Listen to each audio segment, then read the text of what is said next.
안녕하세요. 반갑습니다. 미치고 김 박사입니다. 안녕하세요. 반갑습니다. 리치고의 김기원입니다. 네, 요즘 부동산 시장이 정말 쉽지 않은 상황입니다. 한동안 집값이 오르면서 많은 분들이 연끌 대출로 내 집 마련에 나섰었는데요. 그 결과 가계 여윳돈은 말라가고 대출 이자 부담은 늘어가고 있습니다. 그래서 오늘 영상에서는요, 이 문제에 대해서 조금 이야기를 나누어 볼까 합니다. 네. 자, 이게 이제 최신 데이터를 보시면은 이제 네. 가계 재정 건정성이 지금 적신호가 좀 켜졌다라고 합니다. 네. 그래서 여기 이제 보시면 순자금 운용액이라는 게 있어요. 그래서 이게 이제 예금, 채권, 보험, 그 다음에 연금, 준비금, 뭐 이런 것들, 금융기관 대출금을 제외한 거예요. 그래서 그냥 한마디로 경제 주체의 여유 자금.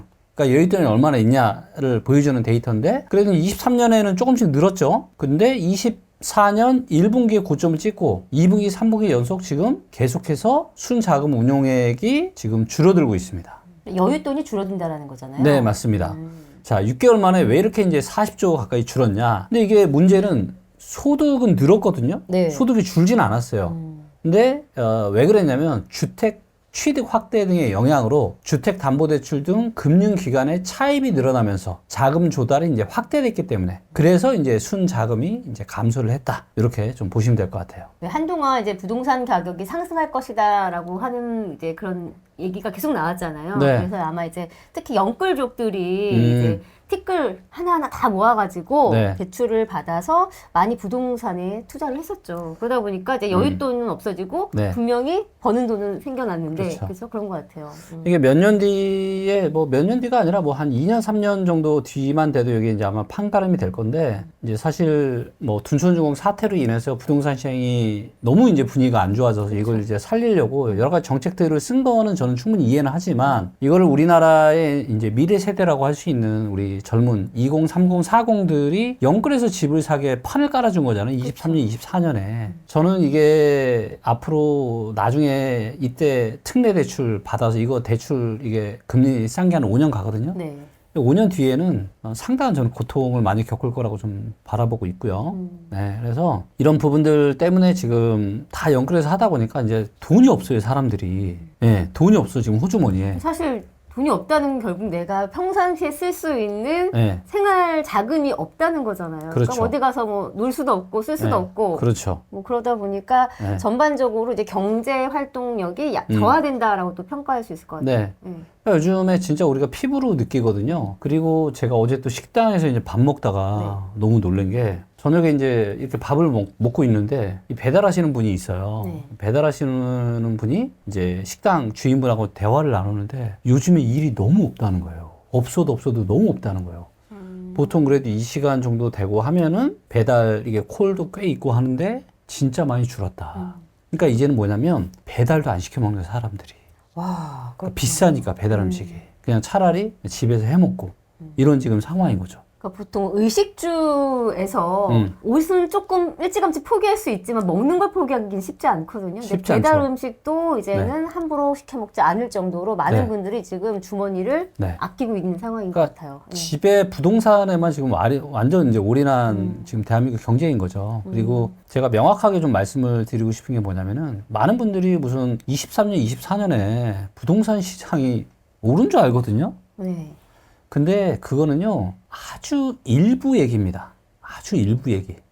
그래요? 옳은 게 아니에요? 오른 게 아니에요. 자, 이거를 제가 데이터를 가지고 설명을 좀 드려볼게요. 자, 이제 보시면 강남구 어때요? 강남구 이렇게 올랐죠? 그렇죠? 네. 네, 그래서 거의 정고점 정도 부근을 해보겠습니다. 이게 공인된 이런 가격 통계 중에서 가장 정확한 한국 부동산의 실거래 가격 지수예요. 네. 그래서 보시는 것처럼 거의 전고점 근처예요. 제가 10년에 한 번 올까 말까 한 조례 매도기가 왔다라고 얘기했던. 자, 그런데 가장 좋은 데가 지금 서울인데, 은평구 한번 볼까요? 자, 은평구는 상승이 좀 덜하죠. 그렇죠? 135에서 한 154 정도 지금 왔단 말이에요. 네. 그렇죠? 자, 이번에는 중랑구 한번 가보겠습니다. 자, 중랑구는 어때요? 거의 오른 거 없죠? 네, 거의 별로 오른 게 없어요. 자, 우리가 노도강이라고 하죠. 네, 강북구 한번 볼까요? 자, 강북구 어때요? 비슷하네요. 중랑구랑 비슷하네요. 네. 그러니까 이게 이거를 오른 거라고 하시면은 뭐 어쩔 수 없지만은, 사실 우리가 부동산을 살 때는 공인중개사 수수료도 내고 취득세 내고 보유세 내고 이런 비용이 거의 다 대출 이자 내고 그쵸. 작지 않잖아요. 그러니까 사실 이게 오른 게 아니에요. 근데 이게 엄청난 정책을 썼음에도 불구하고 지금 이 정도밖에 안 된다라는 거죠. 그래서 저는 이제 일부 부동산 전문가들이 아주 일부 지역에 강남이라는 고가 아파트의 시장을 가지고 뭐 오른다 지금 노래를 부르는데, 실제 데이터를 정확하게 보고 있는 제가 봐서는 진짜 이제 저는 너무 걱정스러워요. 그래서 이 영끌이 불러온 이 후폭풍, 네, 이게 지금 한국 경제 전반에 지금 엄청난 지금 시한폭탄과 마찬가지다라고 좀 보고 있고, 이게 지금 저는 올해 터질 가능성이 지금 굉장히 높다라고 좀 보고 있습니다. 계속해서 이제 영끌족들에 대해서 경고 메시지를 보내고 있긴 하거든요. 근데 그럼에도 불구하고 사실 일부 영끌들은 그래도 이번 아니면 안 되겠다라는 심리가 작용했는지 모르겠지만 무리하게 또 영끌을 하기도 한단 말이에요. 그래서 이렇게 조금 영끌로 해서 무리하게 하는 것이 계속 간다라고 하면 이 전략이 맞지 않다라고 보시는 거잖아요. 그러니까 지금 상황이 판을 맞지 전혀 않다. 못 읽는 거죠. 못 큰 읽는다. 판을. 그럼 어떻게 전략을 세워야 될까요? 아니 왜 위험한 시기에 영끌을 해요? 저평가 됐을 때 사야지.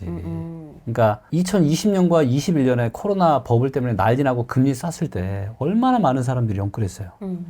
이 사람들이 지금 어떤 후회를 하는지 아세요? 영끌하지 말걸. 영끌했다가 지금 어떻게 되고 있어요? 지금 2013년 이후로, 그쵸? 11년 만에, 2013년이 아니에요. 정확하게는 이게 신문기사가 좀 잘못된 건데, 2004년 이후입니다. 거의 20년 만에 지금 경매가 2004년 제일 많아요. 그래서 이때 영끌로 부동산 투자에 나섰던 이들이 지금 고금리를 견디지를 못하는 거죠.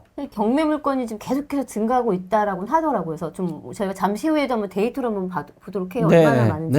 네. 그래서 뭐냐면은 이게 우리가 항상 어떤 투자자들이 막 쫓기듯이 사면 안 돼요. 쫓기듯이. 근데 그때 얼마나 많은 사람들이 너 아직도 뭐 전세 사러 너 벼락거지 될 거야 하면서 얼마나 많은 가스라이팅 했어요. 그래서 이때 대출 끼고 샀던 사람들이 다 어떻게 됐어요? 다 이자를 감당을 못해서 다 지금 망하고 있잖아요, 지금. 진짜 왜 이게 그러니까 경험을 안 해봐서 그런 것 같아요. 저는 제가 2008년에 이제 상당한 어려움을 제가 금융위기 때 좀 겪어봐서 얼마나 이게 진짜 충격적이고 위험한지를 좀 알고 있는데, 여러분들 집 한 번 잘못 사면요, 그냥 인생이 그냥 나락으로 떨어집니다. 나락으로 떨어져요. 그 건수가 지금 얼마나 많으냐면요. 자, 이게 경매 데이터인데, 제가 이제 11월 달에 이제 경매 건수가 이제 18,000건 드디어 됐다. 근데 12월 달에 18,000건을 넘어섰습니다. 네. 보시는 것처럼 3개월 연속 지금 계속 늘고 있어요. 네, 그리고 이 수치가 이미 2014년을 돌파했어요. 5년. 2005년 요때 이후로 지금 제일 많아요. 거의 20년 만에. 경매가 진짜 굉장히 많이 늘어나고, 근데 아직도 끝이 아니에요. 이제 경매 매물은 증가하고 있는데 거래가 안 되는 게 사실 문제인 것 같아요. 이것도 뭐가 있냐면, 자, 여기서 데이터를 요게 경매수거든요. 경매수는 계속 늘어나죠. 네.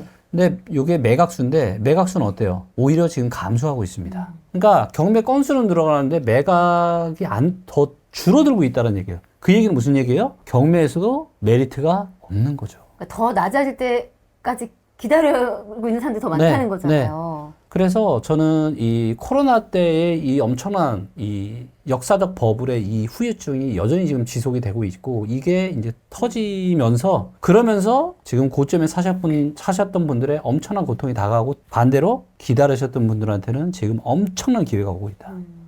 네, 엄청난 기회가 오고 있어요.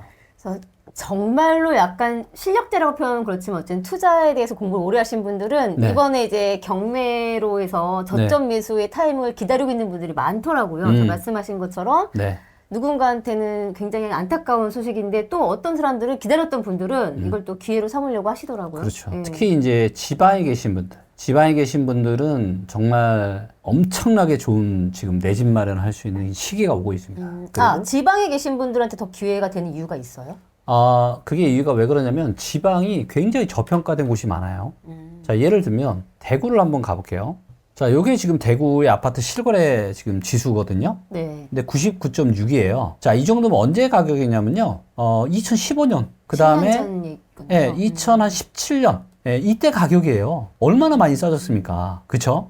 그러니까 한 10년 전쯤 가격과 지금 유사한 거예요. 그만큼 지금 굉장히 저평가 많이 되고 있다. 근데 이런 지역들이 전국에 꽤 있습니다. 그래서 많은 분들이 뭐 지방 끝났다, 이제 이런 거에 대해서 왈가왈부 하고 싶지도 않고요. 저는 이제 25년부터는 지방에 계신 분들이 정말 내 집 마련이나 이제 부동산 투자로 어떤 대박의 기회를 잡을 수 있는 이런 거를 제가 돕는 일을 제가 적극적으로 제가 해 나갈 생각이고, 그래서 뭐 한 달에 한 번 정도 이제 지방에 좀 이렇게 부동산 나눔 강의도 좀 하고 그렇게 좀 할 생각입니다. 그래서 지방 저는 너무 좋다라고 봐요. 예.